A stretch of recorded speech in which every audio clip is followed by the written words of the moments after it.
अस्सलाम वालेकुम to all of you. मैं हूं जनाब सहील अफजल। बात करूंगा पाकिस्तान बामुकाबला इंग्लैंड टेस्ट सीरीज़ जो कि हम 17 साल के बाद हो रही है। 2005 में जब ये टीम आई थी इंग्लैंड टीम, तो उस वक्त एशेज़ जीत कर आए थे। और मुझे याद है कि जो मैं खानिया बाज़ार में गया तो वहाँ पर मैंने एक डाइजेस्ट देखा, स्पोर्ट्स के रसाले हुआ करते थे, तो वहाँ पर लिखा था कि इंग्लिश जो लश्कर है पाकिस्तान आ रहा है, ठीक है, लाइक दिस तरह खबरें आई बड़ी कि बड़ी टेस्ट सीरीज 3 ही होगी लाइक दिस। और इंग्लैंड की टीम जो ऐसे जीत कर आ रही थी, तो हम भी इधर थोड़े डरे हुए थे। लेकिन पाकिस्तान टीम ने ज़बरदस्त परफॉर्मेंस दी और वो सीरीज़ जो अपने नाम किए थे, आउट क्लास किया था इंग्लैंड को।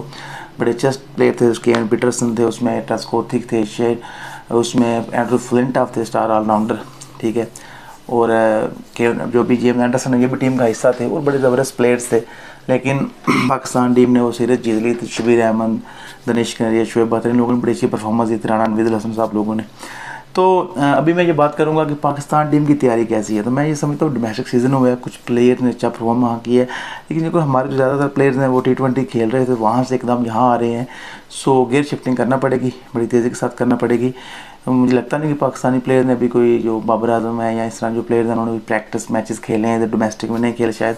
सो मैं समझता हूँ इंग्लिश टीम जो बड़ी तैयारी के साथ आ रही है, तो हमारी टीम को भी चाहिए कि तैयारी के साथ खेलें, क्योंकि इंग्लिश टीम जो बड़ी प्रोफेशनल टीम है, प्रोफेशनल अप्रोच रिक्वायर्ड होगी, क्योंकि टेस्ट की वो स्पेशलिस्ट टीम है। अब तो वो T20 में भी नंबर 1 है, ODI के भी चैम्पियन है। सो दुनिया की ज़बरदस्त और नंबर 1 टीम जो है पाकिस्तान आ रही है। तो पाकिस्तान टीम को बड़ी ज़बरदस्त तैयारी करना पड़ेगी, बड़ी ज़बरदस्त क्रिकेट खेलना पड़ेगी, अदरवाइज़ पाकिस्तान टीम के लिए बड़ी मुश्किल हो जाएगी। और उम्मीद करता हूँ होम कंडीशन है, पाकिस्तान टीम इनका फ़ायदा उठाएगी और इंग्लिश टीम को टफ टाइम देगी। Let's see what happens. लेकिन उम्मीद करता हूँ कि जो भी हो अच्छा हो। और इंग्लिश टीम 17 साल बाद आ रही है, ये भी खुशी की बात है। सो उम्मीद करते हैं इसके बाद न्यूजीलैंड भी आएगी और टीमें भी आएंगी, तो इंशाल्लाह क्रिकेट जो है अच्छी देखने को मिलेगी। Thank you very much.